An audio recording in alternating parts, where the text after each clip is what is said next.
Hello friends, कैसे हैं? उम्मीद करता हूं कि आप लोग अच्छे होंगे। तो दरअसल मैं आज बताने वाला हूं किसी भी एग्ज़ाम को क्रैक करने का मूल मंत्र। किसी एग्ज़ाम को क्रैक करने के लिए हमें ठोस रणनीति की ज़रूरत पड़ती है। सिर्फ पढ़ने से काम नहीं बनता। पढ़ने वाले दुनिया में तो बहुत मिलेंगे, लेकिन जो एग्ज़ाम में जो कामयाबी है वो सबको नहीं मिलती। जिसको कामयाबी मिलती है उसकी जो हमें थोड़ी सी पृष्ठभूमि को समझना होगा। वो दरअसल वो और जो स्टूडेंट्स उससे क्या अलग करते हैं। कुछ लोगों का कहना है कि भाई उसका जो माइंड सेट होता है काफ़ी मजबूत होता है, उसका आईक्यू बहुत मजबूत होता है, मेमोरी बहुत शार्प होती है। ये डेफिनेटली होती है। तो क्या एक आम स्टूडेंट जो एवरेज है अपनी मेमोरी को शार्प कर सकता है? तो बिल्कुल कर सकता है। इसके लिए माइंड को ट्रेंड करना पड़ता है। अब ट्रेंड करने के लिए हमें क्या करना होगा? तो वो जो टॉपर है, वो जो हमें बताते हैं, वो चीज़ आपको करना होगा। उसके जो इंस्ट्रक्शंस, उसके गाइडलाइंस, उसको फॉलो करना होगा। वो कैसे आखिर उसने कैसे टॉप किया एग्ज़ाम में? तो पढ़ाई कर कर के टॉप किया। उसने अपने आप में इतनी ज़्यादा हैबिट बना ली पढ़ने की, कई कई घंटे रूम में पैक होकर के पढ़ने की, जो एक आम स्टूडेंट में ये आदत नहीं होती है।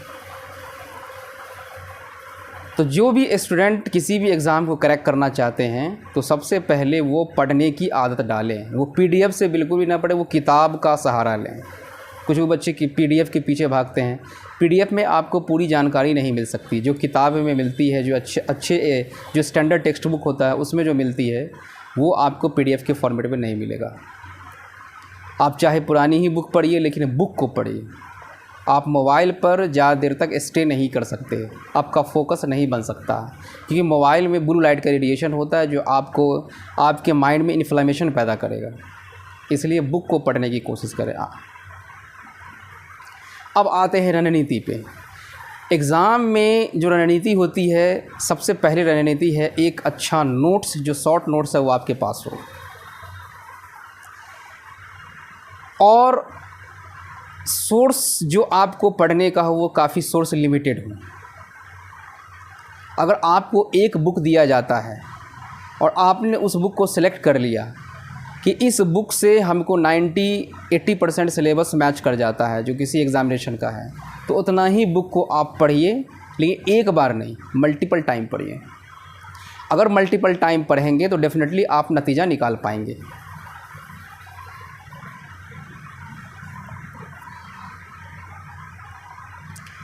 अब थोड़ा मैं इंजीनियरिंग और जो हमारा मेडिकल्स का एग्ज़ाम है, नीट और जेई, इस एग्ज़ाम की तरफ आते हैं। इस एग्ज़ाम को कैसे निकाला जाए? तो नीट वाले एग्ज़ाम में हमें ज़्यादा देर पढ़ने की ज़रूरत पड़ती है। जो बच्चे ज़्यादा पढ़ते हैं, ख़ास करके एनसीईआरटी पैटर्न पर ही एग्ज़ाम होता है। एनसीईआरटी के अंदर से ही क्वेश्चन पूछा जाता है। भले ही डीप पेनिट्रेट करे, वो पूछेगा, डीपली ही पूछेगा। अब आपको उस डीपली हर चीज़ को अंडरस्टैंड करके जाना होगा, तभी आप वहाँ पर क्वेश्चन को कर पाएंगे। केमिस्ट्री में भी मॉडरेट क्वेश्चन होते हैं जो आप आसानी से कर लेंगे, लेकिन फिजिक्स नीट वालों के लिए समझो कि अभिशाप की तरह होता है। क्योंकि नीट वाले बच्चों में, ख़ास करके जो मैं देखता हूँ, ऑब्ज़र्व करता हूँ, वो नीट वाले बच्चों में इंटरेस्ट नहीं होता फिजिक्स के प्रति। अगर 100 बच्चे पढ़ रहे हैं किसी क्लासरूम में, तो मुश्किल से 8-10 बच्चे ऐसे होंगे जो इंटरेस्ट के साथ पढ़ रहे होंगे, नहीं तो 90% बच्चे ऐसे हैं जिनको सिर्फ क्लास में बैठे होते हैं, सिर्फ बैठे। उसको क्या क्लास में चल रहा, उसको इससे कोई मतलब नहीं होता है, क्योंकि वो समझते ही नहीं है, बात को ही नहीं समझ पाते हैं। इसके पीछे का रीज़न यही है कि उसने अपना जो फाउंडेशन 9th-10th का था वो उसको बर्बाद करके आया है। अब बताइए, जिसका 9th-10th का फाउंडेशन बर्बाद हो, 11th में उसको पढ़ना है, तो वो कैसे पढ़ पाएगा? क्योंकि 9th, 10th, 11th में जो गैप है वो बहुत ही ज़्यादा है, बहुत ज़्यादा गैप है। तो इसलिए हमें बेसिक जो अंडरस्टैंडिंग है वो हमको 9th, 10th में ही डेवलप करके हमको 11th में पढ़ना है। अब किसी बच्चे को सही से प्लस माइनस करना नहीं आता, सही से मल्टीप्लाई नहीं कर पाता, कहीं इसका सही से डेसिमल सिस्टम को में जो उसका हिसाब किताब है वो नहीं कर पाता है, रूट क्या है, स्क्वायर रूट क्या है, क्यूब रूट क्या है, क्यूब क्या है, कुछ नहीं पता उसको। अब उस बच्चे से हम कैसे एक्सपेक्ट कर सकते हैं कि फिजिक्स का क्वेश्चन सॉल्व कर डाले? यानी उसका मैथ्स ही कमज़ोर है। इंटीग्रेशन डिफरेंशिएशन तो दूर की बात है। मैं बहुत सारे से बच्चों से पूछता हूँ, भाई मैथ्स अगर नहीं जानते तो मैथ्स को एक्स्ट्रा में क्यों नहीं पढ़ते हो? हर बच्चों से मैं पूछता हूँ अपने कोचिंग में, तो वो सिर्फ ये कहता है कि सर मैथ्स मेरा एक्स्ट्रा सब्जेक्ट नहीं है, या फिर मैथ्स है भी तो सर मुझे पढ़ने में मन नहीं लगता। अब बताइए, जो बच्चे मैथ्स को नहीं पढ़ेगा तो उस बच्चे का फिजिक्स कैसे सही होगा? ये बात समझने की है, कभी होगा ही नहीं। अब वो बच्चे कभी नतीजा निकाल नहीं पाएंगे। हाँ, भले ही नीट को क्वालिफ़ाई कर डालेंगे, नीट को क्वालिफ़ाई करने में कोई भी बच्चा बायोलॉजी केमिस्ट्री से भी थोड़ा थोड़ा स्कोर करके कर सकता है, लेकिन अगर आपको रैंक लाना है तो बायो केमिस्ट्री के साथ साथ आपका फिजिक्स भी सुपर लेवल का होना चाहिए, तभी आप नतीजा निकाल पाएंगे अच्छे रैंक के साथ में। आपको गवर्नमेंट कॉलेज मिल सकता है, अदरवाइज़ आप तैयारी करते ही रह जाइए। जैसे हमारे सर्कल में एक दोस्त थे जिन्होंने अपनी तैयारी मुकम्मल 9 साल तक की, लेकिन 9 साल तक में उसने अपनी फिजिक्स को नहीं सही कर पाया।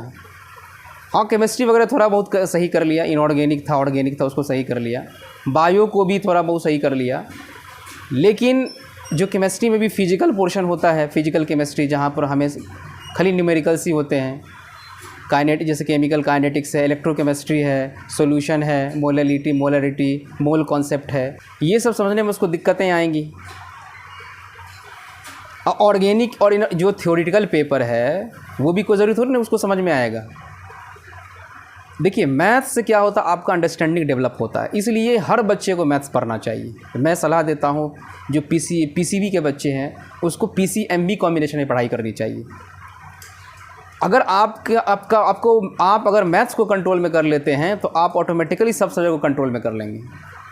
मैथ्स कंट्रोल होने से आपका फिजिक्स सबसे पहले कंट्रोल होगा, आपका केमिस्ट्री कंट्रोल होगा, और बायो में भी आपका जो माइंड का जो फंक्शनिंग है वो डेवलप होगा, तो आप बायो को भी डीपली समझ पाएंगे। नहीं तो फिर आप यूं ही सिर्फ पढ़ते ही रह जाएंगे लेकिन एग्ज़ाम नहीं निकाल पाएंगे। इसलिए बच्चों को समझना चाहिए कि किसी भी सब्जेक्ट को लाइटली ना लें, सब्जेक्ट को समझ करके पढ़ें। रटने का चीज़ एग्ज़ाम को जो कंपटीशन एग्ज़ाम होता है वो रटने का है ही नहीं। रटने वाले स्टूडेंट को कभी डिमांड ही नहीं करता कि कोई बच्चा कितना रटता है, कितना। वो मेन है आपका जो समझदारी लेवल है, अंडरस्टैंडिंग, उसको वो परखना चाहता है कि कौन बच्चा इस हमारे क्राइटेरिया में फ़िट बैठता है, उसको वहाँ से उठा लेता है, उसको पढ़ाता है सरकार, उसको पढ़ाती है सरकार। नहीं तो सभी को क्यों? अरे देश को अच्छे डॉक्टर की ज़रूरत है, पेशेंट को बचाना है, मारना नहीं। मारने के लिए सरकार थोड़ी ना डॉक्टर बना रही है, बचाने के लिए बना रही है। तो बचाने के लिए कैसे लोग की ज़रूरत पड़ेगी? जो समझदारी में IQ लेवल में अच्छे होंगे, जिसकी मेमोरी अच्छी होगी, जो किसी भी चीज़ को आसानी से जो माना कि अगर कोई डॉक्टर बनना चाहता है तो पेशेंट के अंदर में क्या प्रॉब्लम उसकी बॉडी को समझ पाए। तो वैसे लोगों को, वैसे बच्चों को सरकार सिलेक्ट करके डॉक्टर बनाती है। तो इसीलिए आप वैसा समझदारी को डेवलप कीजिए। ये हो जाएगा, किसी भी बच्चे में हो सकता है। देखिए, हर बच्चे का दिमाग एक जैसा होता है, लेकिन जब अपनी एनर्जी को दूसरे डायरेक्शन में डाइवर्ट कर देते हैं तो वो एनर्जी उधर लगना शुरू हो जाता है। तो फिर हमारा पढ़ाई की तरफ एनर्जी जो कम पड़ जाता है, कम पड़ेगा तो मेरा माइंड डिस्ट्रैक्ट करेगा, तो फिर वो कहता है कि भाई बच्चा भुसकोल है, पढ़ने में कुछ आता ही नहीं है। तो आपको एनर्जी को कॉन्सेंट्रेट करना होगा किसी एक जगह पे। अब अगर आप कुछ कर रहे हैं तो उस जगह पर आपको कॉन्सेंट्रेट करना पड़ेगा। कॉन्सेंट्रेट कीजिएगा तो आपका ऑटोमेटिकली फोकस बढ़ेगा, कॉन्सेंट्रेशन लेवल बढ़ेगा, जिससे आपकी अंडरस्टैंडिंग बेहतर से बेहतर होती चली जाएगी। स्ट्रैटेजी अगर अच्छी है आपकी तो आपका रिजल्ट होगा। अगर आपने स्ट्रैटेजी से पढ़ाई नहीं की, सिर्फ पढ़ते ही चले गए, आपने कभी भी क्वेश्चन को एनालिसिस नहीं किया, आपने रिवीजन नहीं किया, सिर्फ पढ़ा, तो इसको कहते हैं पैसिव रीडिंग। वो आपने एक्टिव रीडिंग नहीं किया।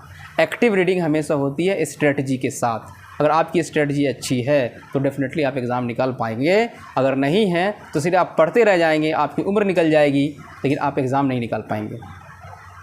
तो आई होप आपको समझ में आ गया होगा कि मैं क्या कहना चाहता हूँ। मेरा नाम नियाज़ अहमद है और मैं सिग्मा क्लासेस में मैथमेटिक्स पढ़ाता हूँ। और मैं बायोलॉजी के बच्चों को खास करके मैं इनवाइट करना चाहता हूं कि वो सीमा क्लासेस में मैं बायो के बच्चों के लिए एक स्पेशल ऑफ़र निकाला हूं। 250 रुपये पर मंथ के हिसाब से मैं फ़ी चार्ज करता हूं और उस बच्चे की जितनी बेसिक्स होती है मैं उसको क्लियर करने की कोशिश करता हूं, ताकि वो इतना अंडरस्टैंडिंग डेवलप कर ले कि वो किसी भी तरह का जो छोटी छोटी परेशानी होती है कैलकुलेशन के दौरान वो उसको दिक्कत पेश ना आए। मैथ्स की जो बेसिक अंडरस्टैंडिंग है वो आप सीख सकते हैं और अपने सब्जेक्ट को बेहतर कर सकते हैं और फिजिक्स में अच्छा नाम कमा सकते हैं। तो आई होप मेरा ये वीडियो आपको अच्छा लगा होगा, और अच्छा लगा है तो आप इस वीडियो को दूर तक फैलाएं। और जो भी बायो के बच्चे हैं जो सुपौल बाज़ार में रहते हैं बिरौल में, इंटरेस्टेड है पढ़ने के लिए, तो वह आकर के हमसे रब्ता कर सकते हैं और हम उसको डेफिनेटली उसको इतना बेसिक्स तो ज़रूर सिखा देंगे कि वो किसी भी तरह का कैलकुलेशन, किसी भी तरह का जो फिजिक्स का जो उसके अंदर फोबिया है मैं उसको दूर कर दूँगा, इतनी गारंटी है। तो हमारा वीडियो देखने के लिए आपका बहुत बहुत शुक्रिया। Thanks for watching.